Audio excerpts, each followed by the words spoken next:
Сооронбай Жээнбековдун уй торпокторун аппараттары менен кошо айдап кетишти. 5-октябрдан 6-октябрга караган түнү Ысык Ата районуна караштуу Туз менен Чоң Далы айылдарынын үстү жагында белгисиз адамдар малдарды айдап кетишти. Бул тууралуу Эркиндик медиага жергиликтүү тургундар билдирди. Алардын айтымында айдалган малдар президент Сооронбай Жээнбековго тиешелүү. Уй торпокторду түн ичинде эч кимге көрсөтпөй айдап кетишкен. Малдарды эле эмес, уй саай турган аппараттарды дагы алып кетишкен. Маалым болгондой, малдарды Чоң Далы айылынын тургундары айдап кетишкен. Эске сала кетсек, кечээ 6-октябрда Ысык Ата районунун Интернациональный айылында 16 карьер менен кошо президент Сооронбай Жээнбековго тиешелүү делген Ихлас карьери өрттөлгөн. Булак аргумент KG.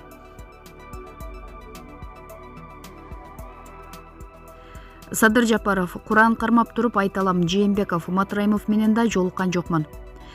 Куран кармап туруп айталам, Кудай төбөдө карап турат. Жээнбеков менен дагы, Матраимов менен дагы жолуккан жокмун. Эч ким менен жолуккан эмесмин, дейт Садыр Жапаров журналисттердин суроолоруна жооп берип жатып. Жапаров учурда өзүн премьер-министрликке талапкер катары көрсөтүп жаткан өкмөт үйүндөгү Тилек Токтогазиевдин аракеттерин сындады. Саясатты жакшы түшүнбөгөндүктөн менин премьерлигимди легитимдүү деп тааныбай жатат. Мен деле эски саясатчыларды келтирбейин деп атам. Жаштардын талабы туура, бирок келип калса эле 2 айдан кийин жаңы система кирет да, бардыгы алмашат. Министрлер бардыгы конкурс менен алынат, деди. Булак элдик медиа. Тилек Матраимов чек арадан кармалды. Тилек Матраимов 2012 жылдын февраль айынан тарта Кара суунун акими болуп иштеп келген. Парламенттик шайлоо алдында анын кызматтан кетүү боюнча арыз жазганы тууралуу имиштер тараган. Кара суу районунун мурдагы акими Тилек Матраимов кыргыз-өзбек чек арасынан кармалды. Бул тууралуу УКМКдан билдиришти. Маалыматка караганда, Матраимов 6-октябрь күнү кыргыз-өзбек чек арасынан өзбек чек арачылары тарабынан кармалган. Алдын ала маалыматтарга караганда, алар Өзбекстанга Дарья аркылуу өтүп кетишкен. Белгилей кетсек, Тилек Матраимов 2012 жылдын февраль айынан тарта Кара суунун акими болуп иштеп келген. Парламенттик шайлоо алдында анын кызматтан кетүү боюнча арыз жазганы тууралуу имиштер тараган. Бирок өкмөттүн Оштогу ыйгарым укуктуу өкүлү маалыматты төгүндөп, Матраимов эмгек өргүүгө чыкканын билдирген. Парламенттик шайлоодон кийинки нааразычылык акциясы учурунда топ адамдар келип, анын кабинетин басып алган. Булак Спутник KG. Курсан Асанов: Кашкар Жунушалиев митингде таш ыргытыла баштаганда качып кеткен. Курсан Асанов пандемия учурунда Ички иштер министрлигинин жетекчилиги тарабынан көп кемчиликтер кеткен үчүн кызматкерлер катуу жабыр тартканын белгиледи. Министр Кашкар Жунушалиев 6-октябрга караган түнү митингчилер Ак үйгө таш ыргыта баштаганда качып кеткен. Бул тууралуу Ички иштер министринин убактылуу милдетин аткаруучу жана Бишкек шаарынын коменданты Курсан Асанов Спутник Кыргызстанга берген маегинде айтты. Журналист ага милиция өкмөткө пандемия учурундагы кошумча төлөмдөрүн тыңгылыктуу бербегендигин үчүн нааразы болуп, Ак үйдү оңой алдырып ийдиби деген суроо берди. Кашкар Жунушалиев митинг болуп жаткан мезгилде ошол жерде болуп, бирок митингчилер таш ыргыта баштаганда качып кеткен. Бул жөнүндө мага анын орун басарларынын бири айтты. Жетекчи болбосо аягы кандай бүтөөрүн билесиңер да. Керек болсо кабинетиндеги буюмдарын алып кетпептир. Бүгүн берип жибердик, деди Асанов. Ал эми милициянын өкмөткө таарынычы тууралуу так айтпаса дагы мурдагы жетекчилик тарабынан төлөмдөр боюнча кемчиликтер кеткенин билдирди. Эсиңерде болсо, Жогорку Кеңеште Ички иштер министрлиги пандемия учурунда кошумча төлөм сураган жок деген мааниде кеп тарап кеткен. Албетте жетекчилик жогору жакка жагалдануу үчүн муну жасады. А бирок катардагы кызматкерлер бала чакасын кантип багат, деди комендант. Мындан тышкары, ал мурдагы жетекчилик тарабынан пандемияга даярдык жакшы болбой, бир катар милиция кызматкерлерине катуу зыян келгенин кошумчалады.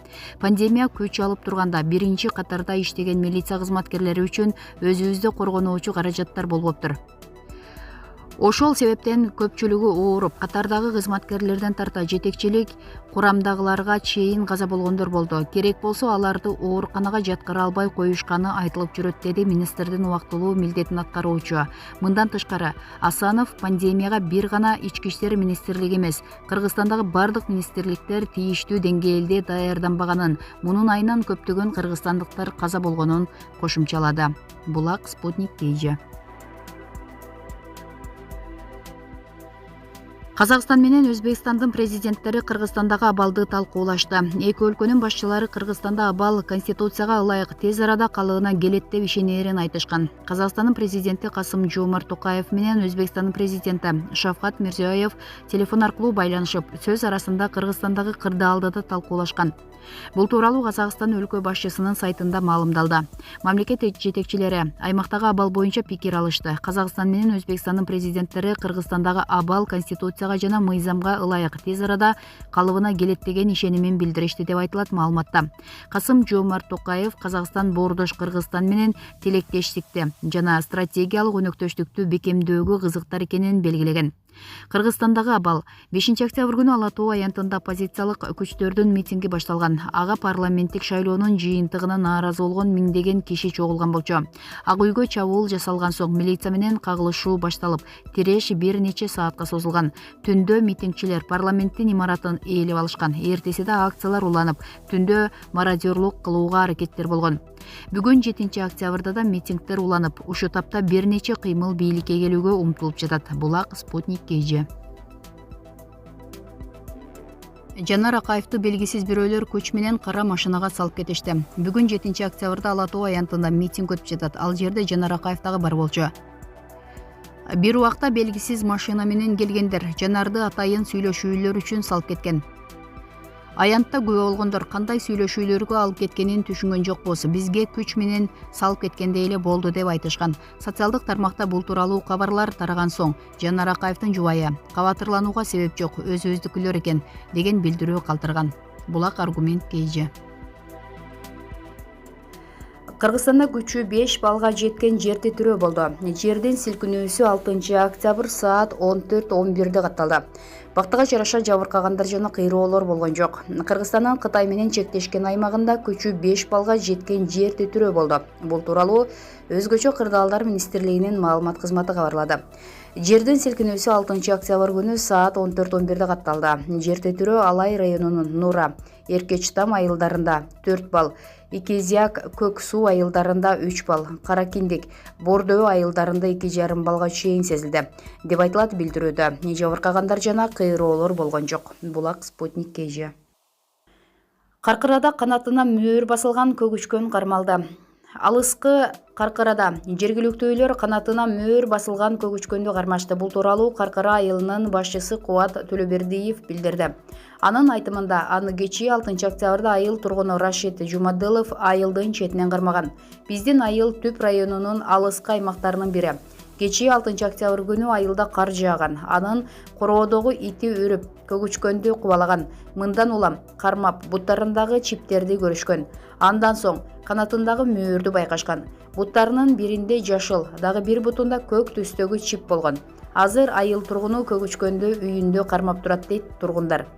Көгүчкөн кайдан учуп келгени, мөөр кайсы өлкөнүкү экени белгисиз. Аны учуп жүргөнүнө 4 күн болгонун айтышууда. Булак Турмуш KG. Кремль Кыргызстандагы окуялар тынчсыздандырууда. Орусиянын президенти Владимир Путиндин басма сөз катчысы Дмитрий Песков Кыргызстандагы соңку окуялар тууралуу комментарий берди. Ал шейшембиде журналисттердин суроолоруна жооп берип жатып, саясий каатчылык чукул арада конституциялык талаанын алкагында жөнгө салынат деп үмүттөнүшөрүн айтты. Бул тууралуу Азаттык билдирди. Биз албетте тынчсызданып жатабыз жана Кыргызстандагы бардык саясий көчтөр конституциялык алкактан чыкпай эркин көрсөтүп, тез аранын ичинде бул кырдаалдан чыгуунун жолдорун табат деп үмүттөнөбүз. Песков ошондой эле Кыргызстандагы кырдаалды жөнгө салуу өлкөдөгү жарандардын ички саясий диалогунан көз каранды экенин белгиледи.